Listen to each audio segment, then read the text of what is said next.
A new age in Gotham has begun. The man leading it is hell-bent on wiping out every bit of crime in his path. But a major strain had waned on his heart on the first night. Mission 1 wasn't just an execution. It was personal. Hatred and a stalemate that had dated back to the days before he even was the boy wonder.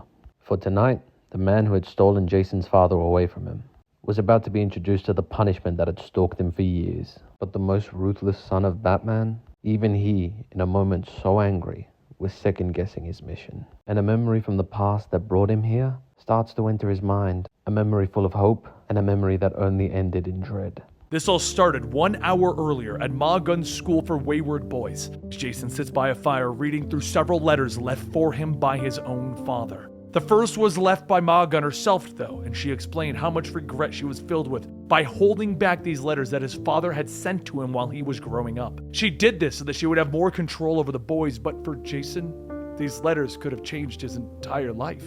With that, hopefully one day he could forgive her, because she knows in her heart she can never forgive herself. Jason tears open the first letter from his father that he had written while in prison. He wrote that it looked like the judge threw the book at him, keeping him locked up for a very long time. But while sitting in prison, it has given him time to reflect on the things that were important to him. And one of those things was his son. How much he doesn't want him to be like him. It all started when he was younger and became a self-employed dealer working for the big pharma. He would deal to kids, bums, junkies, it didn't matter who. Business is business. That is, until it wasn't. The day that he met the girl who later would become Jason's mother and she walked into his life.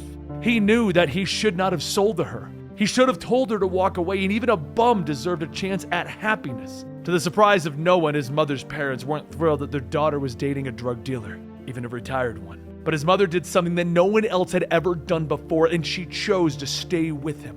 While they were dating, though, they had nothing, but it was their nothing. They adjusted to living.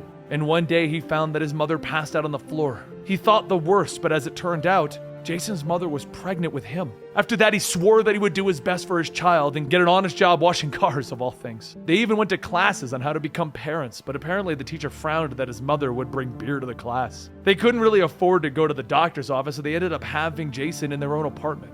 The day that he was born, he was brought up to the roof of their building and shown his new home, Gotham. He was going to be a prince of Gotham one day and have a dad that he could look up to. But looking back on things, Jason can guess how it all turned out, can't he? They were doing fine for a while, however, having a kid is expensive. Maybe it was the drugs that his mother never stopped taking, or maybe it was just their bad genes, but the doctor saved him that night. But even after being stabilized, he was going to need medicine therapy, things that a job at a car wash wasn't enough to pay for. He was thinking about dealing again, but being a dad, dealing was just too dangerous, so he manned up and nailed the first interview with one of Gotham's villains. After that, he bounced around henching for whoever needed it. But the problem with that is you needed to learn how to take a punch from a guy who likes to punch. It wasn't a glamorous lifestyle, but it put food on the table. Even gave a little bit extra to sometimes go out to the fair. They used to have lots of fun there. But the next job that he would take would turn out to be his last job. It was a job for Cobblepot. And Cobblepot didn't need a hench, he needed a fall guy. So while Penguin was out there living the high life, he was serving 20 to life. He also learned what happened to his mother while he was locked up, and he's so sorry for that, Jason. You won't get it now, but one day you'll see that love alone doesn't fix everything. This letter may be my last for a while, maybe even ever. I made a deal today. I agreed to be a scientific pincushion. They agreed to let me out early if I lived through it. Crazy. Absolutely. But I'm what your mom used to call wily. Trust me on that. I'll see you soon. Love, Dad. Jason folds the letter back up and he begins to cry. And then he notices something else inside of the envelope. He picks it up and sees a photo strip from his father and him from one of the times they went to the fair.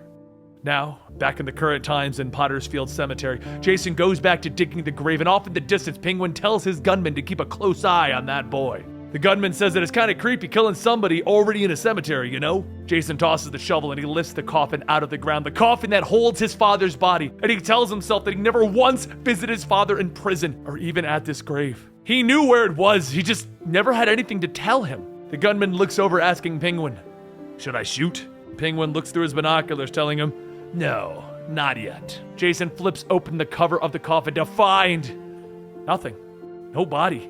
Not anything. He was thrilled when he heard that his father had died. He wasn't around to stop his mother from doing so, but the problem is he didn't die. Quietly, he said.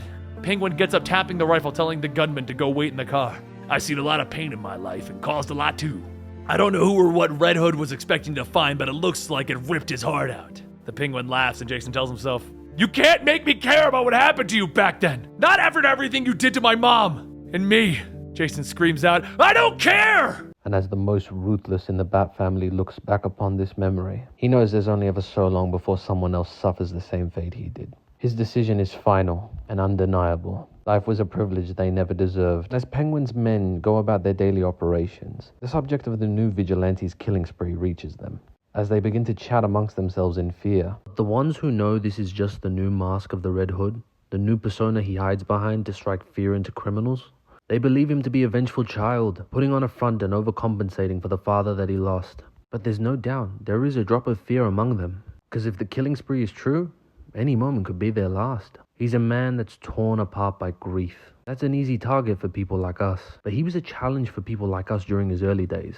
Black Mask's crew got an introduction to that in the worst way. How are you guys so relaxed? Everyone here is just target practice to the guy. 3 rounds dropped him like a fly.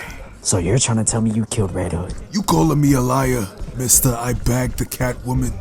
What's that sound? What kind of German dickfest did I just jump into? Somebody handle that clown. And that's all it took.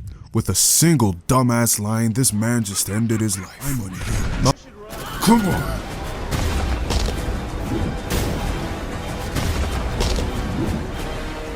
He's the death that stalks them all, and not a single stone will be left unturned. Oswald!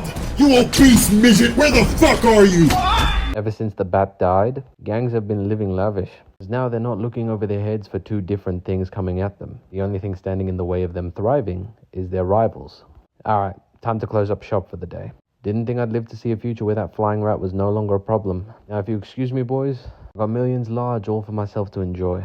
But suddenly, without a moment's notice, he swooped violently into the room, not giving any single one of them a way out. For in that moment, he was the judge, jury, and executioner. Whoa! Take it easy, sweetheart. You looking for me? See you met the twins. Boy, you're everything they say, ain't you? I guess we both are. How you doing? I'm Oz.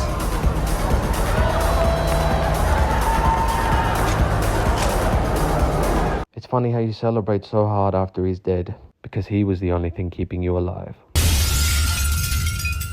You either die like a bitch. But with one son corrupted, there was another that unexpectedly decided to follow in Bruce's merciful path. As in loving memory of his father, Damian Wayne has become the sage of Gotham City. As all who fought with him, the Teen Titans, the Justice League, the Bat Family, they saw the loving son that looked up to his father, who showed nothing but admiration and glorification to his moral code. He was scary, but smart. Brutal, but just. Cold, but caring. The Dark Knight was always there for anyone facing their darkest day. It struck me that all these superpowered heroes had so much to unload about a guy with no powers. To me, another guy with no powers. Like I'm their super friend or something. I think Bruce would have liked that. But the criminal underworld had been bedeviled to no end. And as Jason saw someone take advantage of Damian's kindness, he made sure when he hit them, they stayed down. And get a haircut. Yeah, I can do that. I can do that. Oh, God. Oh, God damn. Come on. Pick up. Come on. Mike, it's me, man. You are never gonna believe what just happened. Okay, get this. I'm down at Sticky Eddie's to Scar, okay? For the body tomorrow. And I walk in and he's doing a deal with some guys. And there's more money and dope laid out on the table than I ever seen in my life. And Eddie says wait till he finishes up. And I'm like, okay, cool. And I'm just chilling and tripping, dude. Watching all of this stuff changing hands like this. And all of a sudden the door comes busting in and it's the Punisher, man. He just opens up in 10 seconds of old school John. Woo! Eddie's guys don't stand a chance. And he sees me and I just about wet myself here, okay? And I'm begging him. I'm trying to tell him I'm just here to score. I don't move this stuff, and I'm certain he's gonna cap me. And he says he's gonna give me just one chance. He says to quit using and get a job and stay clean. And he even tells me to cut my hair. He calls me a hippie, Robbie. He says he can find me anywhere. He'll be watching and all that garbage. He turns around and walks out. He walks out! I mean, Mike, man, don't you realize what this means? It means I'm sitting on enough product to set us up for the rest of our lives. And all you have to do is drive down here and pick me up and Oh, God. I have to go now, Mike. Delete the midget porn from my search history. Oh, my God! Yeah, look at you. Covered in gasoline. And as Damien saw this, his anger that was once dormant had brought itself to the surface again, as he tried to fight off the man that he had treated as his brother for years. But there was no use. It was like an unstoppable force meeting an immovable object. So he tried to talk it out. Jason, you're burning the candle at both ends. It's not what he would have wanted. Bruce was the second chance this city never deserved. They took your father from you, kid. How long before they take one of us? How long before someone suffers what we suffered? He wouldn't want this, and you know it. He didn't die for us to become them. He didn't die for you to lose your soul. There's no cure, no redemption for the scum of Gotham. Bruce had given so many years of his life. And all of this for what? If Bruce and all of us are just normal people, are equally as sensitive to a bullet, or could have our lives taken away just by the single throw of a knife in the right spot. All because these miserable dirtbags want as sad as they are? Then what the hell did we do this for? Because he believed in the second chances of everyone. Because he knew that if we isolate them, there would only ever be more misery. Not done to others, but to themselves as well. It's been a month, and you haven't even said his name. You lost him, didn't you, Red?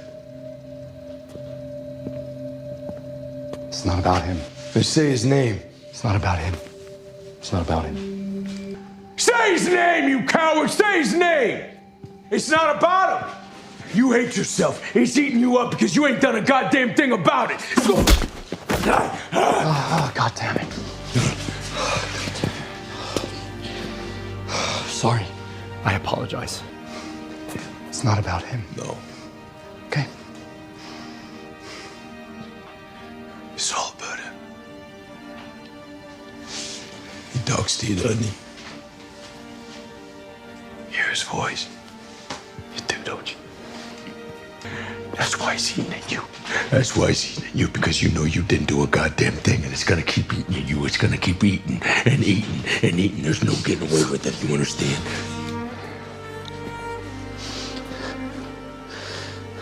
I did what I had to do.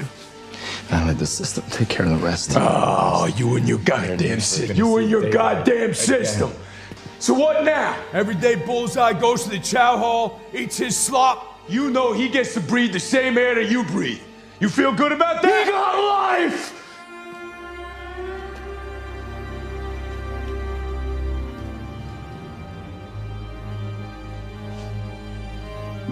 How about old Foggy? He got life. Foggy.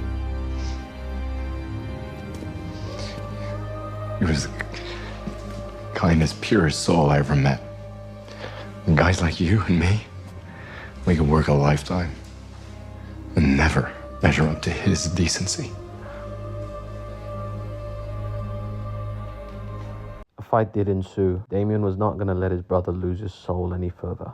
But even the son of Batman was no match for the new grim knight of Gotham. As Damien lay on that rooftop unconscious, Jason tells him, "Prep yourself, brother. A new age in Gotham has begun." And as this chapter of Final Executions concludes, we hear the manic laughter of the man who tore this hopeful family apart.